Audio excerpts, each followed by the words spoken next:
Untuk hasil yang maksimal, putar video ini sampai selesai, agar dapat diamalkan dengan baik, serta dapat membawa perubahan pada hidup Anda. Semoga Allah melimpahkan rezeki kepada kita, amin ya robbal alamin.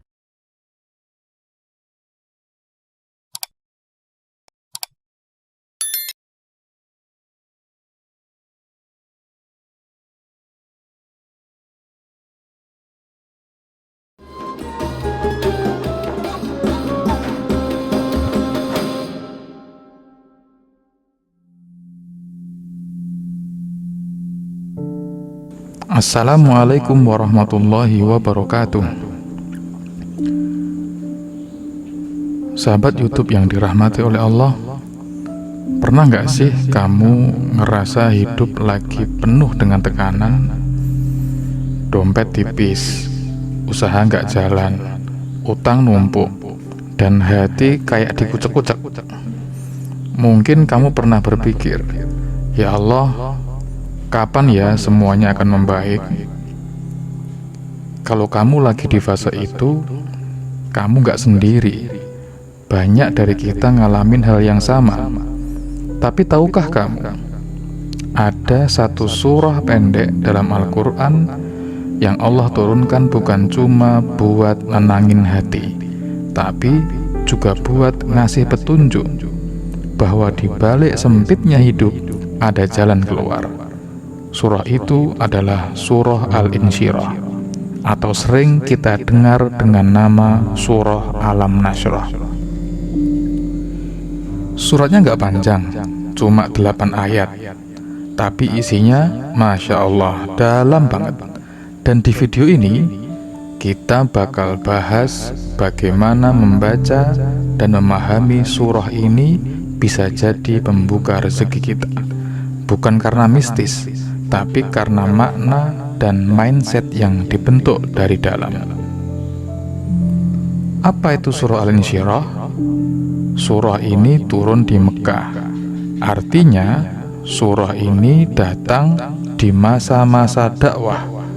Rasulullah Shallallahu Alaihi Wasallam lagi dalam keadaan sulit-sulitnya, lagi banyak tekanan, lagi banyak dihina, ditolak dan diasingkan.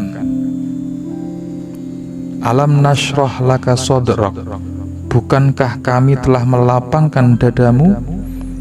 Bayangkan, di saat Nabi sedih, Allah malah nggak ngasih harta, Allah nggak kasih bala bantuan, tapi Allah bilang, kami lapangkan dadamu.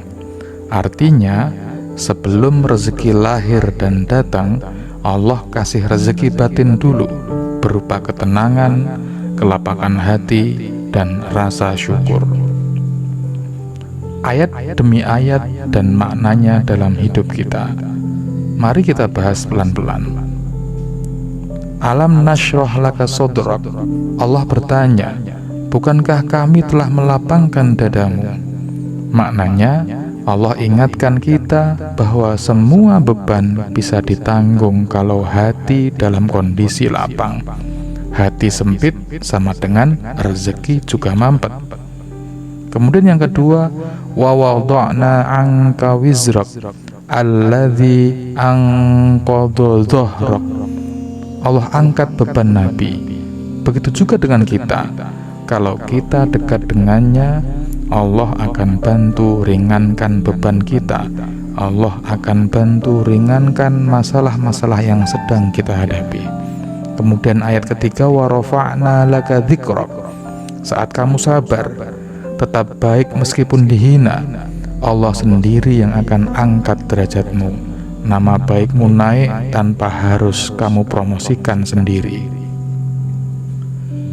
Fa inna ma'al usri yusra, inna ma'al usri yusra. Ini ayat yang favorit untuk semua orang. Allah ulang 2 kali dalam surah tersebut. Susah itu datang, tapi barengan dengan kemudahan.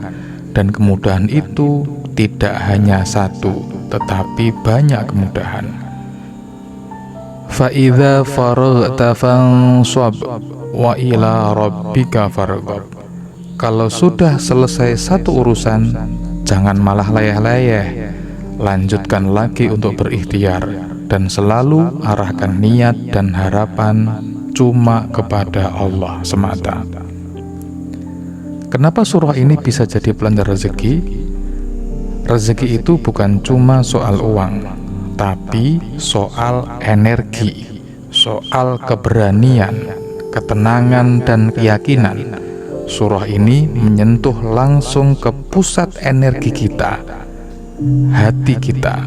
Saat hati lapang, kita lebih mudah menerima atau mendapatkan peluang-peluang yang ada di depan kita. Kita nggak gampang iri dengan kondisi orang-orang yang ada di sekitar kita. Kita lebih kuat menghadapi tantangan yang sedang kita hadapi atau tantangan yang sedang kita alami. Dan kita lebih fokus dan kreatif, dan semua itu akan muncul ketika hati kita dalam kondisi lapang. Semua ini efeknya balik ke kelancaran rezeki. Jadi, baca surah Al-Insyirah bukan buat nunggu uang jatuh dari langit, tapi buat menguatkan hati biar tetap waras dan semangat untuk senantiasa berusaha dan berikhtiar. Testimoni dan kisah yang mengamalkan surah Al-Insyirah. Banyak yang bilang setelah mereka rutin membaca surah Alam Nashrah atau surah Al-Insyirah, misalnya 7 kali setiap pagi, hidupnya berubah. Bukan sulap, tapi mental mereka jadi lebih tangguh, mental mereka jadi lebih tenang. Dan dari situlah ide-ide usaha muncul, relasi membaik, bahkan peluang-peluang kerja terbuka di depan mata. Ada seorang pengemudi ojek online, setiap habis sholat subuh, dia baca surah Al-Insyirah 7 kali. Dia bilang, saya jadi lebih tenang di jalan, penumpang pun lebih ramah. Tips makin sering dikasih oleh penumpang. Allah yang buka rezeki, tapi hati yang lapang jadi jalan pembuka atau pintu gerbang dari rezeki tersebut. Cara mengamalkan surah Al-Insyirah untuk rezeki. Yang pertama, rutin baca setiap pagi. Idealnya setelah sholat subuh 3 kali sampai 7 kali. Yang kedua, baca dengan sadar dan pelan. Hayati maknanya, jangan cuma dikejar cepatnya atau banyaknya, tetapi harus menghayati makna yang terkandung di dalam surah Al-Insyirah. Yang ketiga, gabungkan dengan istighfar atau dengan sholawat. Ini seperti booster rezeki dengan didorong lebih kuat dengan istighfar dan sholawat. Yang keempat, jadikan sebagai doa. Setelah membaca, lanjutkan dengan doa spesifik, misalnya, ya Allah, lapangkanlah dadaku, lancarkanlah rezekiku, beri aku jalan keluar dari kesulitan yang sedang aku hadapi. Kemudian yang kelima, jaga hati tetap lapang, jangan gampang mengeluh, jangan bandingkan diri terus, jangan bandingkan diri ini dengan orang lain. Kita hidup di zaman yang serba cepat. Semua orang ingin rezeki yang instan. Tapi Allah mengajarkan sebelum rezeki itu datang, hati kita dulu yang harus dilapangkan. Kalau kamu hari ini lagi berat, lagi merasa dunia itu sempit, coba buka mushaf, baca surah Al-Insyirah.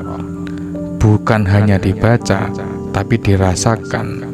Hadirkan perasaan bahwa kamu sedang berbicara langsung dengan Allah Subhanahu wa Ta'ala. Dan lihat, perlahan hidupmu akan berubah. Mungkin gak langsung kaya raya, tapi kamu akan merasakan kelapangan, ketenangan, dan keyakinan yang membuat langkahmu jadi lebih ringan. Jangan lupa untuk like video ini kalau kamu merasa video ini sangat menginspirasi dan membantu, share ke orang terdekatmu. Siapa tahu mereka juga butuh booster semangat dengan surah Al-Insyirah ini. Subscribe channel ini biar kamu gak ketinggalan konten inspirasi Islami lainnya. Sampai jumpa di konten berikutnya. Wassalamualaikum warahmatullahi wabarakatuh.